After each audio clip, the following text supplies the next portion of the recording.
Você já imaginou encontrar algo que poderia mudar completamente a sua vida e a vida de outras pessoas para sempre? Algo tão poderoso que, ao descobrir, você se perguntaria se deveria revelar ou guardar para si? Pois é exatamente isso que aconteceu com Maria, uma simples faxineira que trabalhava em uma das mansões mais imponentes da cidade. O que ela encontrou escondido no forro daquela casa luxuosa não era apenas um pedaço de papel velho. Era uma bomba relógio prestes a explodir, capaz de destruir uma família inteira, abalar fortunas e revelar mentiras que foram cuidadosamente enterradas por décadas. E o mais intrigante, Maria tinha em suas mãos o poder de decidir o destino de todos. Fique até o final deste vídeo, porque essa história vai te deixar de queixo caído. E você vai entender por que às vezes os segredos mais sombrios estão escondidos nos lugares mais inesperados. Maria sempre foi uma mulher simples. Nascida e criada em um bairro humilde, ela aprendeu desde cedo o valor do trabalho duro.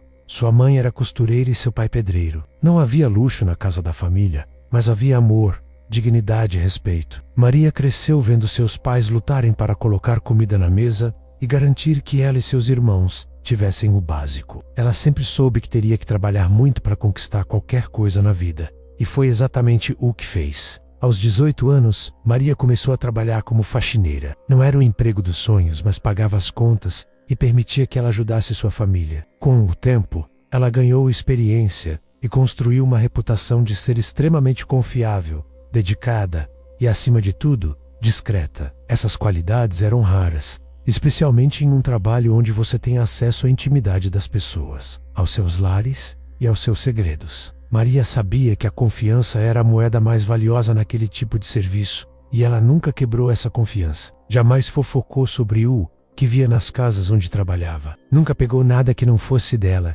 e sempre tratou cada lar como se fosse o seu próprio. Foi justamente essa reputação impecável que levou Maria até a mansão dos Almeida. A família Almeida era uma das mais ricas e influentes da cidade. O patriarca, Senhor Eduardo Almeida, era um empresário poderoso, dono de várias empresas e com conexões políticas nos mais altos escalões do governo. Sua esposa, Dona Beatriz, vinha de uma família tradicional, com um sobrenome que carregava peso e história. Juntos, eles formavam um casal que representava o auge da elite social. Tinham 3 filhos: Ricardo, o primogênito, preparado para assumir os negócios da família; Isabela, a filha do meio, conhecida por sua beleza e por frequentar as festas mais exclusivas; e Pedro, o caçula, que ainda estudava direito. A mansão em si era uma obra de arte. Localizada em um dos bairros mais nobres, a propriedade tinha jardins extensos, uma piscina enorme e uma estrutura que mais parecia um pequeno palácio. Dentro da casa, tudo era luxuoso, lustres de móveis importados, obras de arte originais e pisos de mármore que brilhavam como espelhos. Para alguém como Maria, trabalhar naquela mansão era surreal. Era como entrar em outro mundo, um mundo onde o dinheiro parecia infinito e os problemas da vida comum não existiam. Maria foi contratada após uma série de entrevistas rigorosas. Dona Beatriz era extremamente exigente. Ela queria alguém que fosse não apenas competente, mas também invisível. Alguém que fizesse o trabalho sem causar qualquer tipo de distração. Maria se encaixava perfeitamente nesse perfil. Ela era quieta, eficiente e tinha aquela habilidade rara de se misturar ao ambiente. Foi contratada imediatamente. Nos primeiros meses, o trabalho de Maria era exatamente o que ela esperava. Ela chegava cedo, fazia a limpeza de acordo com uma lista detalhada que Dona Beatriz deixava, e ia embora no final da tarde. A rotina era previsível e tranquila. A família Almeida raramente interagia com ela. Ocasionalmente, Dona Beatriz dava alguma instrução específica, mas fora isso, Maria era tratada como parte da mobília. Ela não se importava, preferia assim. Quanto menos atenção recebesse, melhor. Com o tempo, porém, Maria começou a perceber certos detalhes sobre a família. Apesar de toda a aparência de perfeição, havia algo estranho no ar daquela casa. Senhor Eduardo raramente estava presente. Ele saía cedo e voltava tarde, muitas vezes apenas para jantar e se trancar em seu escritório. Dona Beatriz, por sua vez, passava o dia organizando eventos sociais ou falando ao telefone. Os filhos também tinham suas próprias vidas. Ricardo estava sempre ocupado com os negócios. Isabela vivia em festas e Pedro passava o dia na faculdade. Mas o que mais chamava a atenção de Maria era a tensão. Havia uma tensão palpável naquela casa, algo que ela não conseguia identificar, mas que sentia toda vez que entrava. Era como se todos estivessem constantemente em guarda escondendo algo, evitando conversas importantes. Ela notava os olhares furtivos, as discussões abafadas atrás de portas fechadas, os silêncios constrangedores durante as poucas refeições que a família fazia junta. Maria não era de se meter na vida dos outros, mas era impossível não perceber que algo não estava certo. Um dia, enquanto limpava a sala de estar, Maria ouviu uma discussão acalorada vindo do escritório de Sr. Eduardo. A porta estava entreaberta, e embora ela não tivesse a intenção de espionar, as vozes estavam tão altas que era impossível não ouvir. Era uma discussão entre Sr. Eduardo e Ricardo. Eles estavam brigando sobre dinheiro, sobre decisões nos negócios, sobre confiança. Ricardo acusava o pai de estar escondendo algo, de não ser transparente com ele sobre as finanças da empresa. Sr. Eduardo respondia com frieza, dizendo que Ricardo ainda era jovem e inexperiente, e que não tinha o direito de questionar suas decisões. A discussão terminou com Ricardo saindo furioso do escritório, batendo a porta com força. Maria rapidamente voltou ao seu trabalho, fingindo que não havia ouvido nada. Mas aquele episódio ficou gravado em sua mente. Havia algo de errado naquela família, algo além das aparências perfeitas que eles mostravam para o mundo. E Maria, sem saber, estava prestes a descobrir exatamente o que era. Foi uma quinta-feira comum, cerca de 6 meses depois de Maria ter começado a trabalhar na mansão, que tudo mudou. Dona Beatriz pediu para que Maria fizesse uma limpeza mais profunda no sótão, um lugar raramente usado que acumulava poeira e objetos antigos. O sótão era enorme, cheio de caixas velhas, móveis cobertos com lençóis e uma infinidade de itens que a família havia guardado ao longo dos anos. Maria sabia que a tarefa levaria o dia inteiro, mas não se importava. Ela gostava de trabalhar sozinha, em silêncio, e o sótão era o lugar perfeito para isso. Enquanto organizava algumas caixas e limpava as prateleiras, Maria notou algo estranho no teto. Havia uma pequena abertura no forro, quase imperceptível, mas que chamou sua atenção porque parecia fora do lugar. Curiosa, ela pegou uma escada e subiu para dar uma olhada mais de perto. Quando alcançou a abertura, ela viu que havia algo lá dentro. Com cuidado, ela enfiou a mão e puxou um envelope amarelado pelo tempo. O envelope estava selado, mas o papel estava frágil e manchado. Maria hesitou por um momento. Será que deveria abrir? Tecnicamente, aquilo não era da conta dela, mas a curiosidade foi mais forte. Com as mãos trêmulas, ela rompeu o selo e retirou a carta que estava dentro. E o que ela leu naquele momento mudou tudo. A carta era escrita à mão, com uma caligrafia elegante, mas as palavras eram pesadas, carregadas de emoção e desespero. Era datada de 25 anos atrás e era endereçada a Dona Beatriz. Mas não era de Sr. Eduardo. Era de outra mulher, alguém que se identificava apenas como A. A carta começava com um pedido de perdão, mas rapidamente se transformava em uma confissão dolorosa. A mulher revelava que havia tido um caso com o Sr. Eduardo, um relacionamento secreto que durou anos. E o mais chocante de tudo, ela estava grávida dele. Maria sentiu o coração acelerar enquanto continuava lendo. A mulher escrevia que não sabia o que fazer, que estava desesperada, que Sr. Eduardo havia prometido deixar Beatriz e ficar com ela, mas que no final havia escolhido sua família e sua reputação. A mulher implorava para que Beatriz soubesse a verdade, para que entendesse que o filho que ela estava esperando era de Eduardo e que ele não poderia simplesmente fingir que aquilo nunca havia acontecido. A carta terminava com um tom de amargura e tristeza, dizendo que a mulher iria embora, mas que um dia a verdade viria à tona. Maria teve que se sentar. Suas pernas estavam tremendo. Ela leu a carta novamente, tentando processar o que acabara de descobrir. Aquilo significava que Sr. Eduardo tinha outro filho, um filho ilegítimo que ninguém sabia que existia. Ou será que alguém sabia? Será que Dona Beatriz havia recebido essa carta na época? E se sim, o que ela havia feito com essa informação? Ou será que a carta nunca chegou às mãos dela e foi escondida propositalmente por alguém? As perguntas inundavam a mente de Maria. Ela guardou a carta de volta no envelope e o colocou cuidadosamente em seu bolso. Não sabia exatamente por que fez isso. Talvez fosse instinto, talvez fosse medo, ou talvez fosse apenas a sensação de que aquilo era importante demais para ser deixado ali, escondido no forro de um sótão. Maria terminou a limpeza do dia em piloto automático, sua mente completamente absorvida pelo que havia descoberto. Quando chegou em casa naquela noite, Maria não conseguiu dormir. Ficou deitada na cama, olhando para o teto, pensando no que deveria fazer. A carta estava guardada em sua bolsa, como uma bomba prestes a explodir. Ela tinha em suas mãos uma informação que poderia destruir a família Almeida. Se a verdade viesse à tona, o casamento de Eduardo e Beatriz estaria arruinado. A reputação impecável que eles haviam construído ao longo de décadas seria destruída. Os filhos descobririam que tinham um meio-irmão, alguém que poderia ter direito à herança, aos negócios, a tudo que eles consideravam seu por direito. Mas o que Maria deveria fazer com essa informação? Ela não era ninguém para julgar ou interferir na vida daquela família. Ela era apenas uma faxineira, alguém que estava ali para fazer seu trabalho e ir embora. Revelar aquele segredo não era sua responsabilidade, mas ao mesmo tempo, ela não conseguia simplesmente ignorar o que havia descoberto. Havia uma pessoa lá fora, talvez até vivendo na mesma cidade, que era filho de Eduardo Almeida e que não tinha ideia de quem era seu pai. Essa pessoa merecia saber a verdade? Ou seria melhor deixar o passado enterrado? Maria passou os dias seguintes em um estado de ansiedade constante. Toda vez que ia trabalhar na mansão, sentia como se estivesse carregando um peso enorme nas costas. Observava a família Almeida com outros olhos. Agora, Senhor Eduardo, que antes era apenas um homem frio e distante, agora era alguém que havia traído sua esposa e abandonado um filho. Dona Beatriz, que sempre pareceu tão perfeita e controlada, agora parecia frágil, como se estivesse vivendo uma mentira. E os filhos, que cresceram em um mundo de privilégios, não faziam ideia de que havia alguém lá fora que poderia reivindicar um pedaço daquele mundo. Uma semana depois de encontrar a carta, algo aconteceu que fez Maria tomar uma decisão. Ela estava limpando a biblioteca quando ouviu Dona Beatriz conversando ao telefone. A conversa parecia ser com uma advogada, e Beatriz estava discutindo o testamento de Eduardo. Ela mencionava que queria garantir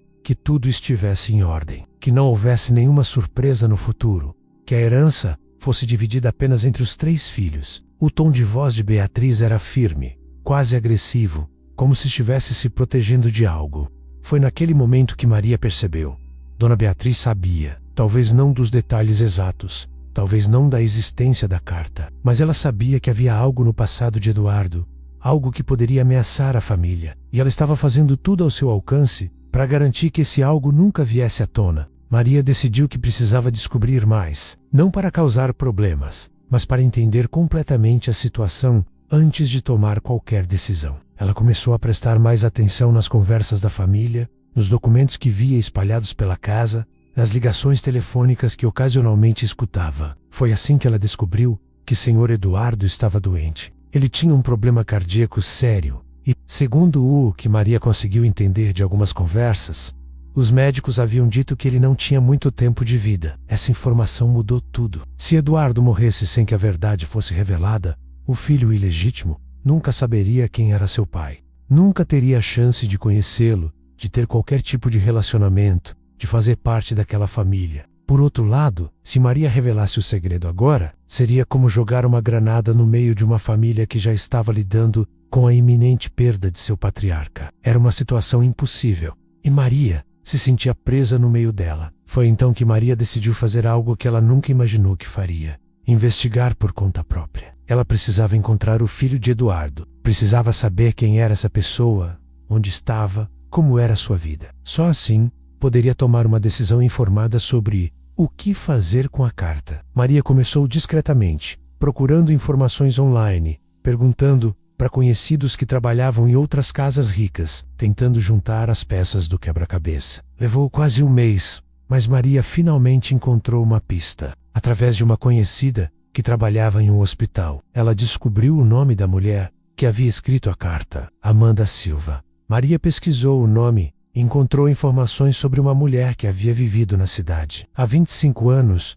mas que havia se mudado logo após o nascimento de seu filho. O nome do filho era Gabriel Silva, e Maria conseguiu encontrá-lo através das redes sociais. Gabriel tinha 25 anos, trabalhava como professor em uma escola pública do outro lado da cidade, e parecia levar uma vida simples e modesta. Nas fotos que Maria viu online, ele parecia ser uma pessoa gentil, com um sorriso caloroso e olhos que, curiosamente, lembravam muito os de Ricardo Almeida. A semelhança era impressionante. Maria sentiu um aperto no coração ao perceber que Gabriel provavelmente não fazia ideia de que era filho de um dos homens mais ricos da cidade e que tinha irmãos que viviam em uma mansão enquanto ele trabalhava duro para pagar suas próprias contas. Maria passou várias noites acordada, pensando no que fazer. Parte dela queria simplesmente entregar a carta para Dona Beatriz e deixar que ela decidisse o que fazer com aquela informação. Mas outra parte dela sentia que isso seria covarde, que seria jogar o problema para outra pessoa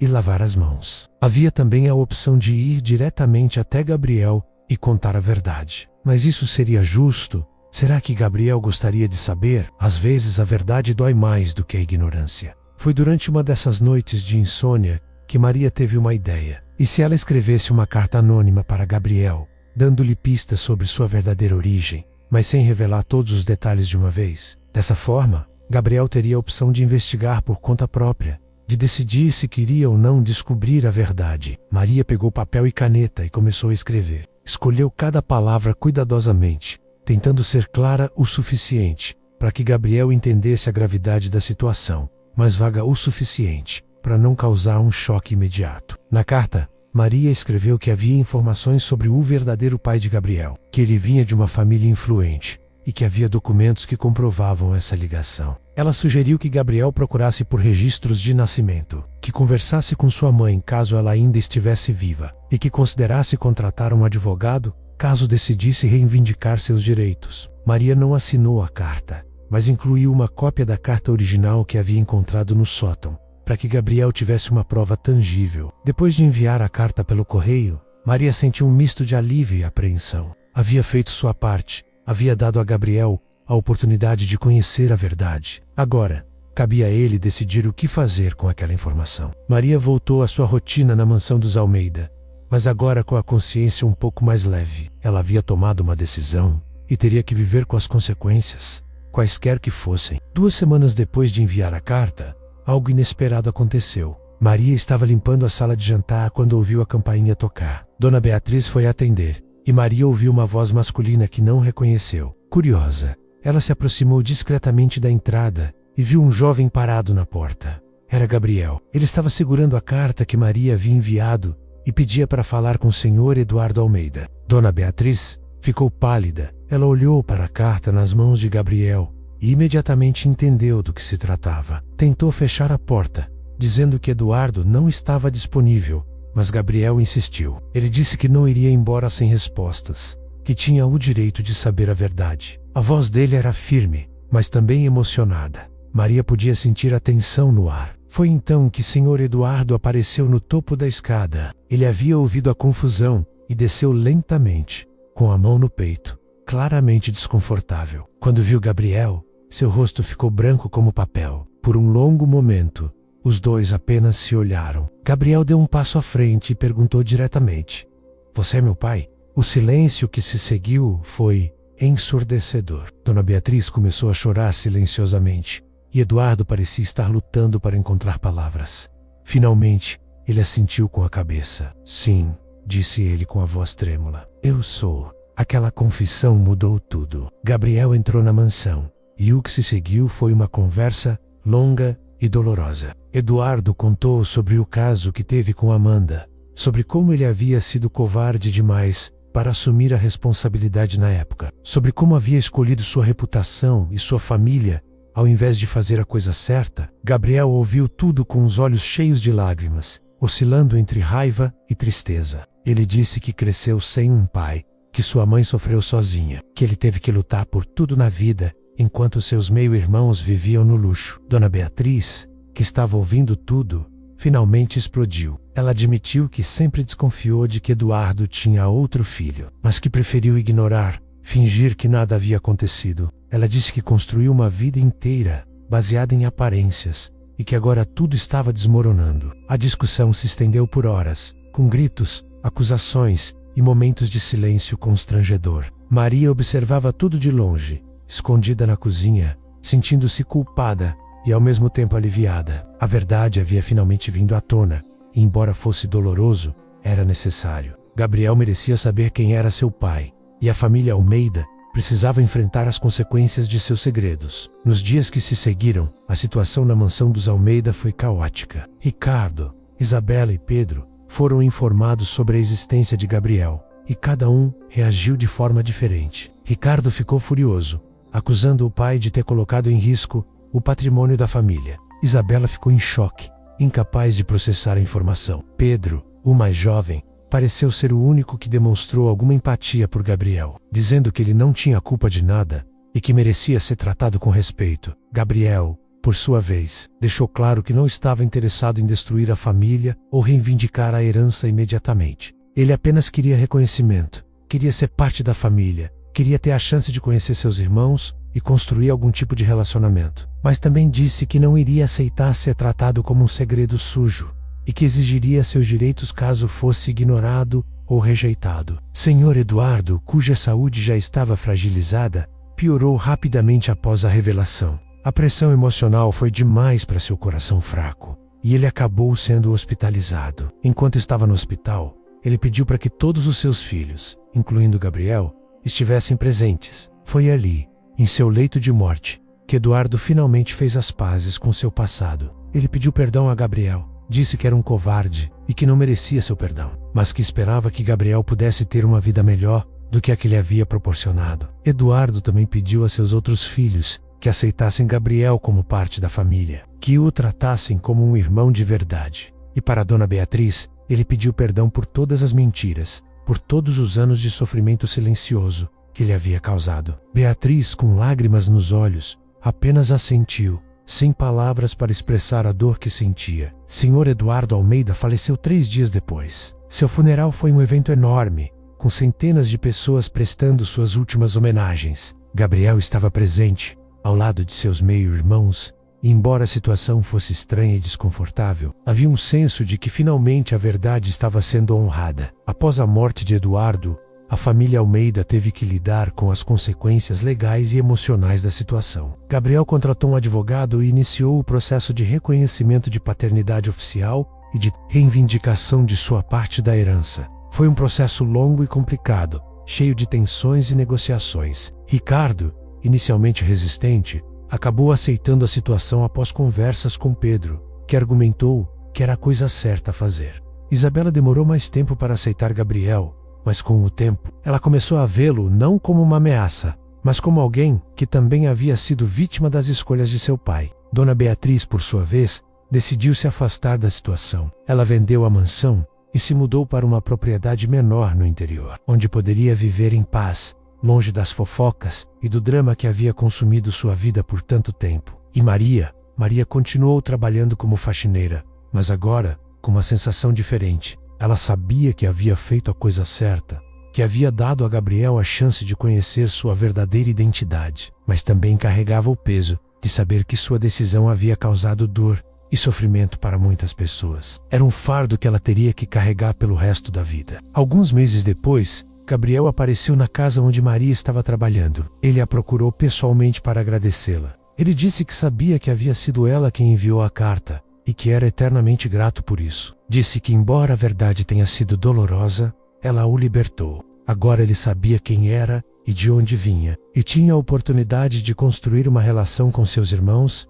e de reivindicar seu lugar no mundo. Maria ficou emocionada com as palavras de Gabriel. Ela havia passado meses se perguntando se tinha feito a coisa certa, e ouvir aquelas palavras foi como um alívio imenso. Ela respondeu que apenas fez o que achava correto, e que esperava que Gabriel pudesse encontrar paz e felicidade dali em diante. A história de Maria e da carta escondida no forro da mansão se espalhou pela cidade, tornando-se uma espécie de lenda urbana. As pessoas comentavam sobre a faxineira corajosa que havia revelado um segredo que poderia ter permanecido enterrado para sempre. Alguns a viam como uma heroína, alguém que lutou pela verdade e pela justiça. Outros a criticavam, dizendo que ela havia se metido em algo que não era da sua conta e que havia causado a destruição de uma família. Mas Maria não se importava com as opiniões alheias. Ela sabia o que havia em seu coração, sabia que suas intenções eram puras e que havia feito o melhor que podia com as informações que tinha. No final das contas,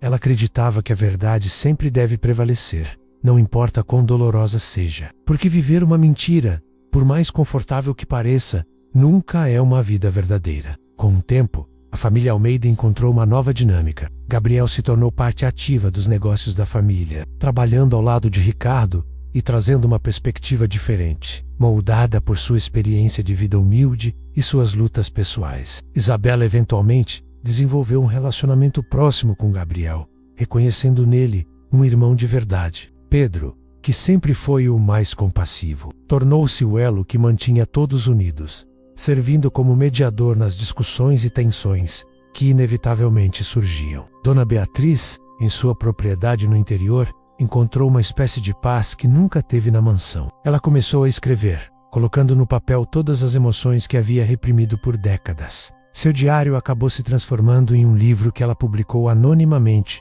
contando a história de uma mulher que viveu toda a sua vida tentando manter as aparências apenas para descobrir que a verdade era mais libertadora do que qualquer mentira bem construída. A mansão dos Almeida foi vendida para outra família rica, mas Maria às vezes passava em frente e olhava para aquele lugar que mudou sua vida para sempre. Ela pensava no dia em que encontrou aquela carta, no momento em que sua curiosidade a levou a abrir aquele envelope amarelado. Uma única decisão, um único momento, havia alterado o curso de tantas vidas. Era assustador pensar no poder que às vezes carregamos, sem nem mesmo perceber. Mas a história não termina apenas com a família Almeida. Ela termina com Maria, uma mulher simples, que enfrentou um dilema moral impossível e escolheu o caminho da verdade. Ela continuou sua vida, trabalhando honestamente, ajudando sua família e vivendo com a consciência tranquila de que fez o que era certo. E sempre que alguém lhe perguntava sobre aquele dia, sobre a carta, sobre tudo o que aconteceu, ela apenas sorria e dizia: às vezes, os segredos precisam vir à luz, não para destruir, mas para libertar. E realmente, foi exatamente isso que aconteceu. Gabriel foi libertado da dúvida sobre sua identidade. Os irmãos Almeida foram libertados da mentira que sustentava sua família. Dona Beatriz foi libertada da obrigação de manter uma fachada de perfeição. E até mesmo o Senhor Eduardo, em seus últimos momentos, encontrou uma espécie de redenção ao finalmente admitir seus erros e pedir perdão. Esta história nos ensina várias lições importantes. Primeiro, que segredos, por mais bem guardados que sejam, sempre têm o potencial de vir à tona. Não importa quanto tempo passe, não importa quão profundamente sejam enterrados, a verdade tem uma forma de emergir, quando menos esperamos. Segundo, que as escolhas que fazemos, especialmente aquelas que envolvem outras pessoas, têm consequências que podem reverberar por gerações. Senhor Eduardo fez uma escolha há 25 anos que afetou não apenas sua vida, mas a vida de seu filho, de sua esposa, de seus outros filhos e até mesmo de Maria, que era uma completa estranha à situação. Terceiro, que a coragem moral nem sempre é encontrada nos lugares esperados. Maria não era uma advogada, não era uma jornalista investigativa, não era alguém com poder ou influência. Ela era apenas uma faxineira, uma mulher simples que fez o que acreditava ser certo, mesmo sabendo que sua decisão causaria problemas e dor. E isso é verdadeira coragem. Fazer o que é certo não porque é fácil, mas porque é necessário. Quarto, que famílias, não importa quão perfeitas pareçam do lado de fora, sempre têm suas próprias lutas e segredos. A família Almeida era vista como o epítome do sucesso e da felicidade, mas por trás das portas fechadas de sua mansão, havia mentiras, traição e dor. Isso nos lembra de nunca julgar a vida de alguém apenas pelas aparências, porque nunca sabemos o que realmente se passa nos corações e nas mentes das pessoas. E por último, mas não menos importante, que perdão e redenção são sempre possíveis, mas exigem coragem, humildade e disposição para enfrentar a verdade. Senhor Eduardo poderia ter levado seu segredo para o túmulo, mas escolheu enfrentar as consequências de suas ações, mesmo que tardiamente. Gabriel poderia ter usado sua descoberta como uma arma para destruir a família que o rejeitou, mas escolheu buscar conexão e entendimento. Os irmãos Almeida poderiam ter rejeitado Gabriel completamente, mas escolheram dar-lhe uma chance. E Maria poderia ter simplesmente recolocado a carta no forro e fingido que nunca a havia encontrado, mas escolheu a verdade. Então, o que você teria feito no lugar de Maria? Se você encontrasse uma carta como aquela, um segredo capaz de mudar vidas para sempre, você revelaria ou guardaria para si? É fácil julgar as escolhas dos outros quando estamos do lado de fora, observando, mas quando estamos no meio da tempestade, quando somos nós que temos que tomar a decisão, tudo fica mais complicado. Não há respostas fáceis, não há certo ou errado absolutos. Há apenas escolhas e as consequências que vêm com elas. A história de Maria e da carta escondida é um lembrete poderoso de que todos nós, Em algum momento de nossas vidas, enfrentaremos dilemas morais, momentos em que teremos que escolher entre o que é conveniente e o que é certo, entre manter a paz e buscar a verdade, entre nos proteger e fazer o que é melhor para os outros. E nesses momentos, tudo o que podemos fazer é confiar em nossos valores, em nossa consciência, e ter a coragem de viver com as consequências de nossas escolhas. Maria hoje vive uma vida tranquila. Ela ainda trabalha como faxineira, ainda ajuda sua família, ainda é a mesma mulher simples e honesta que sempre foi. Mas ela carrega consigo a experiência daquele momento, daquela escolha, daquela carta. E embora a vida dela não tenha mudado drasticamente do lado de fora, por dentro, ela sabe que fez diferença. Ela sabe que teve coragem quando outros teriam escolhido o silêncio. Ela sabe que no final das contas, a verdade sempre vale a pena, mesmo quando dói. E quanto a você, que assistiu essa história até o final, que você tirou dela? Talvez um pouco mais de compaixão para com as pessoas ao seu redor. Talvez uma reflexão sobre seus próprios segredos e verdades não ditas. Talvez apenas uma boa história para pensar antes de dormir. Qualquer que seja o caso, espero que essa história tenha tocado você de alguma forma, que tenha feito você pensar, sentir, questionar. Se você gostou deste vídeo, não esqueça de deixar seu like. Isso ajuda muito o canal a crescer e a continuar trazendo histórias incríveis como essa para você. Se inscreva no canal e ative o sininho para não perder nenhum vídeo novo. E se você tem algum comentário, alguma reflexão sobre essa história, deixa aqui embaixo. Eu adoro ler os comentários de vocês e saber o que pensam. E já que você chegou até aqui, tenho certeza de que vai adorar o próximo vídeo que preparei. É uma história igualmente impactante, cheia de reviravoltas e emoção. Então clique agora no vídeo que está aparecendo na tela e continue essa jornada comigo. Até a próxima. E lembre-se, a verdade sempre encontra um caminho. Um grande abraço.